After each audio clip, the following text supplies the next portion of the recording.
Content warning. This video is about a sensitive topic involving loss of life. We've removed any graphic content to comply with YouTube's guidelines. We aim to provide informative, factual journalism on a tragic event in the public interest that does not dismiss its seriousness. All clips are used under the doctrine of fair use for news reporting and analysis. Hailey Dunbar-Blanchette was born in Taber, Alberta, Canada on December 31st, 2012 to parents Terry Blanchette and Cheyenne Dunbar. She had light brown hair and warm brown eyes that always seemed full of joy. Terry and Cheyenne's relationship was far from perfect, but they worked to find compromise as they both shared a goal of giving their daughter the best life possible. Sadly, it wasn't meant to be. By 2015, Cheyenne had separated from Terry for good and was moving to Edmonton. For Hailey, though, it still worked. Both parents shared custody on a 2-week alternating basis, but during the transition period of Cheyenne's move, Hailey spent far more time with her father. Despite their differences, both Terry and Cheyenne described each other as great parents. They adored their little girl, and there wasn't a line in the world they wouldn't cross for her. According to Cheyenne, Hailey was smart, beautiful, and the greatest child ever. She never cried. She was perfect, absolutely perfect. To her father, Hailey was more than just a daughter. She was his reason to grow. She transformed him into a devoted father and role model. But it all came crashing down on Monday, September 14th, 2015, when William Blanchette walked into his worst nightmare. He discovered his son's bloodied, lifeless body inside a house in the Crow's Nest Pass region of southwest Alberta. As for little Hailey, she was nowhere to be found. William often babysat his granddaughter while Terry was at work, and he had done so the day before. At the time, Hailey was spending 5 months in her father's custody while her mother was preparing to move. The following morning, William was in town and decided to drop by Terry's for a simple visit. Spotting his son's car in the driveway, he assumed the father and daughter were home, but when he rang the doorbell, there was only silence. Naturally, William just shrugged it off and went to get some gas.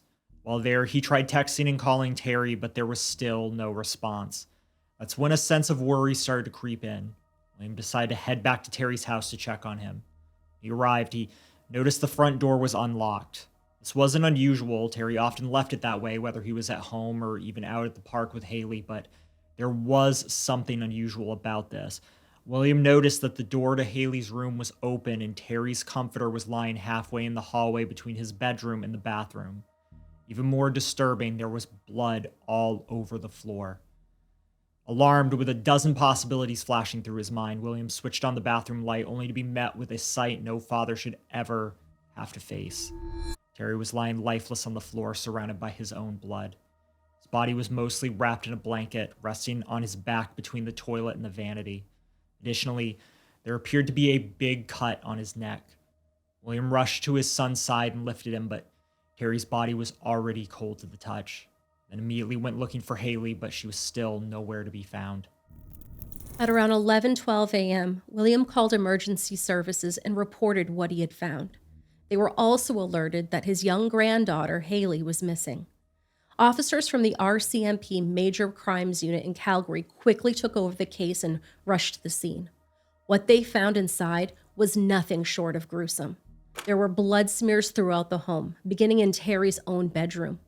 The trail showed that Terry had been attacked while he was in his bed and then dragged through the house up to the bathroom. Investigators also found blood stains on Hailey's crib and on her doll. This chilling detail revealed that the killer approached and kidnapped Hailey with bloodied hands, moments after leaving Terry to die in a pool of his own blood. Terry's autopsy showed an even more harrowing picture of the violence he suffered. According to the medical examiner, Dr. Tara Jones, his body showed 30 separate blunt force injuries along with 12 wounds from a sharp object. His skull had been fractured in multiple places, causing bruising to the brain, and disturbingly, fragments of an unidentifiable black material were found lodged deep within the bone at several places. Among the most devastating wounds was what Dr. Jones described as a deep, gaping cut across Terry's throat, measuring roughly 25.5 by 5.5 centimeters. The slash severed both jugular veins, both carotid arteries, the upper sections of the thyroid cartilage, the esophagus, and even sliced into a vertebrae. The autopsy report, as described by Dr. Jones, shows that Terry was still alive after his throat was slit. This evidence just makes this case extremely disturbing. The report strongly suggests that the killer's true motive was much more than simply taking his life. There was an intention to cruelly draw out his suffering and amplify the brutality of this act. Meanwhile, officers began by combing through the neighborhood, hoping that Hailey simply had wandered off, but their search turned up nothing. Then they reached out to Hailey's mother, searching for any clue that might explain her whereabouts. By 2:14 p.m., after hours of gathering and reviewing evidence, the police confirmed what everyone feared most, that Hailey had surely been abducted. That same morning, one of Terry's neighbors woke up at around 3:20 a.m. to what sounded like someone kicking the sheets of metal roofing he had stacked in his driveway. He glanced outside and noticed a white commercial van parked in the driveway of an elderly neighbor. What was strange about this is the neighbor was 85 years old and did not drive. What disturbed him more was the sound that followed. He recalled hearing the faint voice of a child whimpering, whining, screaming. He believed the cries were coming from inside or near the van. Later, he said he thought he heard a woman seemingly trying to soothe the child, though he couldn't say for certain. Before he could get a closer look, the van suddenly sped away into the night. By now, investigators realized they were dealing with a homicide and an abduction. Time was of the essence to get Hailey back safely. Around 2:14 p.m., an Amber Alert was issued for her. The first went out across Alberta, but there was no sign of her in the area. The alert was expanded at about 3:15 p.m. to British Columbia, Saskatchewan, and the U.S. state of Montana. That same evening at 5:30 p.m., the RCMP held a news conference where they confirmed Terry Blanchette's death was officially being investigated as a homicide. During the Amber Alert, a dry cleaning business in Crow's Nest Pass caught something unusual. The description of van linked to the abduction matched one of the vehicles at their shop. Larry Zaretsky and his brother noticed that one of the company vans had been moved on the same day Terry Blanchette was found dead and Hailey went missing. So Larry contacted the RCMP right away at around 11:15 a.m. The person of interest Larry pointed to was none other than his own son. The next day on September 15th, 22-year-old Derek Zaretsky was arrested in Blairmore. The RCMP made the arrest public during a news conference held at 1 p.m. Superintendent Tony Hamori stated, "That person's been arrested in association with both the homicide and disappearance of Hailey." Superintendent Hamori also addressed the search for the van. "We have located a white van that we believe is associated with the investigation in the area. However, it's too soon to know if it's the exact van we're looking for. The Amber Alert is still in effect with respect to locating this white van. We are looking forward to information from the public with regard to the investigation, whether it has to do with the homicide aspect, the van, or the disappearance of Hailey." As for Hailey's mother, Cheyenne Dunbar, the RCMP wouldn't comment on any possible involvement she may have had in Hailey's disappearance and murder. Superintendent Hamori kept it brief, saying, "I can't comment at this point in time. Police have been speaking with her, and obviously a follow-up investigation is going to be done on all information that we receive." At first, they didn't release the name of the man they had in custody, nor did they formally lay any charges. Still, word spread quickly that he was being treated as the prime suspect in both of the brutal cases. Meanwhile, the Amber Alert for Hailey remained active. Investigators believe she had been taken from her home around 3:30 a.m. on Monday, September 14th, 2015. On September 15th, Derek was interviewed by Staff Sergeant Michael McCauley. At first, Derek repeatedly denied any involvement in the murder of Terry Blanchette or the disappearance of his 2-year-old daughter Hailey, but when Sergeant McCauley pressed him further, he finally confessed. When did the devil start telling you to do some of these horrible things? Recently? He's been just kind of taunting me to do all kinds of stupid stuff. Usually I never do anything. I believe she's gone. She's in a better place now because God, He has His course for whatever reason, or everything. Is she alive, Derek, or is she dead? Look at me. Is she alive? She's not alive. Okay. That's okay. Where is she? The devil made me turn her to ashes. Okay. That's okay. That's okay. That's okay. It's okay. Where did you turn her to ashes, Derek? In the bush. Let's go do that. Let's go bring her home. Even if they're just ashes, let's bring her home, okay? Did she suffer? A little bit. He then described dismembering her and committing acts of cannibalism, saying, "I ate a little bit of her heart. It made me stronger for a bit, just a little bit. I drained her blood. I drank most of it." He even tried to justify his actions by claiming that God told him Hailey probably wouldn't have had a very good life. The truth is, she absolutely did, with a father who loved her. During the interview, Derek went on to reveal some horrifying details about how he murdered Terry. He even said he felt sorry for Hailey's family. When asked why he did it, he stated, "He was a terrible father." Yet to everyone who truly knew Terry, this was far from the truth. Cheyenne, Hailey's mother, consistently spoke of how great a father he was. Hailey's grandfather, William Blanchette, testified that Terry loved to spend time with his daughter. Terry worked as a cook at Pure Country Bar and Grill in Frank, and he never missed a day of work. His manager, Tammy Tracy, also commented, "He was a good worker and a good father. He did anything for his daughter. He loved her dearly. He was a good dad. He lived for her." A close friend named Corette Harrington confirmed this as well and called Terry an excellent father.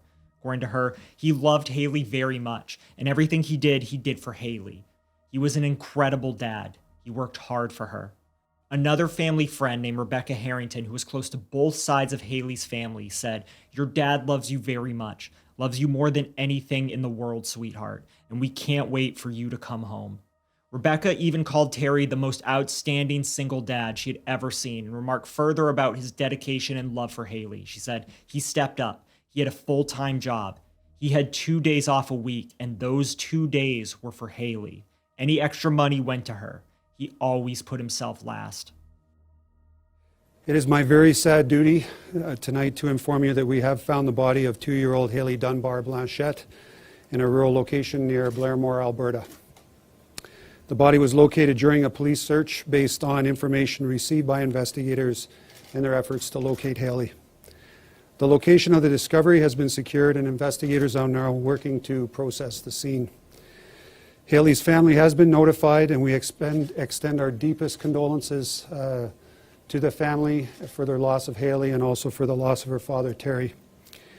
This is a sad day for the investigators, the citizens of Blairmore, and all the Canadians who hoped Hailey would be found and returned unharmed. Our goal now is to complete the investigation into Hailey's death and the death of her father, Terry. We are no longer asking for the public's assistance in locating the white van that was subject of the Amber Alert earlier, seen near the Blanchette home in the early morning hours of Monday. The Amber Alert issued yesterday in relation to Hailey's disappearance is no longer in effect. The male suspect who was arrested in Blairmore earlier today remains in police custody for questioning in relation to the investigation into the homicide of Hailey's father, Terry Blanchette, and her disappearance. Charges are pending. Police will provide the identity of the suspect after charges are laid in these matters. At this point, the RCMP cannot provide any more information about the investigation. However, I can report the media and social media engagement on this disturbing case has been very helpful to the investigation. The next day, on September 16th, Derek Soretsky was officially charged with 2 counts of first-degree murder in the deaths of Hailey and Terry. By then, the RCMP confirmed that they believed Derek had planned the killings. His first court appearance was scheduled for September 23rd. Derek, the same man who murdered Terry and Hailey, was revealed to be an acquaintance. The RCMP, however, did not comment on the possible nature of their connection, and that wasn't all. Derek had also once been close friends with Cheyenne, Hailey's mother. Naturally, investigators initially suspected Cheyenne might have had some involvement one way or another, but later revelations confirmed that Cheyenne had absolutely no part in the murder. Regarding her connection to Derek, Cheyenne explained that they had been good friends years ago. Cheyenne said, "It tears me apart knowing friends would do something like that." She further added that she hadn't been in contact with Derek in 3 years. Moreover, Cheyenne was unaware of any kind of connection between Derek and Terry. As she said, "I didn't even know they knew each other." Cheyenne later testified that she first became friends with Derek when Hailey was around 3 months old. Over the next 5 months, they would see each other a few times a week. When asked whether Hailey was present during those visits, Cheyenne admitted a couple of times yes. Now, on the other hand, Derek claimed that he had dated Cheyenne after Hailey was born, but said that he ended the relationship. When asked if he felt like Hailey's stepfather, he shrugged and replied, "Kinda, I guess." On September 23rd, Derek was rushed from the Lethbridge Correctional Center to the hospital after a failed attempt to remove himself from this earth. Reports state he was alone in the shower when he did so. Guards discovered him and he was immediately transported to the Chinook Regional Hospital in Lethbridge for treatment. On October 28th, the court ordered Derek to undergo a 30-day psychiatric assessment to determine whether or not he was fit to stand trial. On November 25th, the Lethbridge court officially ruled that Derek was indeed mentally fit. However, during the investigations, Derek repeatedly tried to shift the blame onto paranormal forces, claiming things like the devil was controlling him or that God told him to do it. He also pointed to the antipsychotic medication Seroquel, which he had stopped taking, as part of his justification. He even expressed regret in a later interview and said he wished that he hadn't done it. But that's not all. There was a third murder linked to Derek Soretsky. This victim was 69-year-old Hanne Meketech. She was found dead in her home on the morning of Wednesday, September 9th, 2015. On September 15th, Corporal Brian Fitzpatrick indicated that Derek had become a person of interest in Hanne's murder. When the Crown asked why, he replied, "It was simple, the blunt force trauma to Terry Blanchette and the stab wounds. The poor elderly woman had suffered 5 blunt force injuries to the head, 2 stab wounds to the neck, and a superficial neck cut." Derek became an official suspect on September 24th, and another officer sent Corporal Fitzpatrick a photo of a list from his apartment. The list had the words "Medicine Fresh" at the top, followed by several crossed out lines: Hanne, sleepers for the dogs, Shy, Terry, and the hideous baby. When questioned about tests ordered from Hanne's autopsy, including an assay kit, which returned negative results, Corporal Fitzpatrick explained, "It didn't make any sense to me why this woman was killed. I thought it could have been sexually motivated." He was also questioned about fingernail clippings collected from Hanne. After speaking with people who knew her, police learned that she had a fiery personality. He added, "Hanne wasn't going to go down quietly. She fought back, and I think she really came out swinging." On March 2nd, 2016, Derek explicitly admitted to killing Hanne. Officially, he was charged with her murder on April 20th. During an interview with Sergeant McCauley, Derek described breaking into the woman's home, striking her on the head with a baseball bat, and stabbing her. Sergeant asked, "Was it practice for the next one a little bit?" Derek replied, "Yeah, I guess so." Sergeant McCauley continued, "And so did you plan to do the other 2 all along, but you wanted to get the courage for them by doing this?" Derek admitted, "I guess so." On June 19th, 2017, Derek's aunt provided testimony that proved to be significant in the trial. Carmelia Soretsky recalled being surprised to see her nephew at church on September 8th, 2015, as it was the first time that she had seen him there in years. She described the encounter. "He was sitting near the candles, slouched down. He had a big smile, very happy to see me, but it quickly turned to sorrow and sadness. He looked lonely. He was shaking." She recalled that she invited Derek to supper at her home, but she observed that he just wasn't himself. She noted that he would occasionally blurt out incriminating things that they couldn't make sense of. She said that she encouraged her nephew to go to the police and turn himself in, asking if what he had done was so serious that he could go to jail. Derek reportedly replied, "Not unless they figure out it's me." For context, this was in reference to the murder of 3 people. The following day, Carmelia saw Derek again at church. She took him out for coffee and then drove him to a rural property her family owns with her 2 sisters, roughly 7 kilometers from Blairmore. The family refers to this property as the ranch. Carmelia recalled that Derek wandered around the property and showed particular interest in the woodpile near the fire pit. According to an agreed statement of facts, Carmelia's son contacted police on September 15th after discovering that the fire pit was still smoldering. It was at this location that Hailey Blanchette's remains were found. The cause of death could not be determined due to the severe burning of her remains. On June 28, 2017, a jury found Derek guilty on all counts: 3 counts of first-degree murder and 1 count of committing an indignity to human remains. The jury reached its verdict after just over 3 hours of deliberation. On August 9th, Justice William Tilleman sentenced Derek to life in prison without the possibility of parole for 75 years. On November 24, 2020, Derek appealed his conviction, but the Alberta Court of Appeals unanimously rejected his application and upheld the original verdict. The community of Coleman, Blairmore, and the wider Crow's Nest Pass region came together to mourn the loss of Hailey Dunbar-Blanchette, Terry Blanchette, and Hanne Meketech. On September 16, 2015, a candlelight vigil was held in Fernie at Rotary Park, where residents gathered to honor Terry and Hailey. Additionally, a public vigil was held in Blairmore, where RCMP Victim Services confirmed the discovery of Hailey's remains. The father and daughter were laid to rest on October 9, 2015. The private service planned for the morning and a public service later in the day in Coleman, allowing both family and the wider community to pay their respects. Hanne Meketech, a 69-year-old woman from Coleman who lived alone, is remembered for her kindness and love for animals and children. A GoFundMe campaign was organized to assist with her funeral expenses, raising $4,510 Canadian dollars. Funeral arrangements for Hanne were handled by the Fantons Funeral Chapel, the same chapel that served Terry and Hailey. The loss of these 3 lives devastated the community, yet residents choose to honor the memory of Hailey, Terry, and Hanne, not by the horrors of Derek's crimes, but by celebrating the joy, love, and impact that they brought into the world.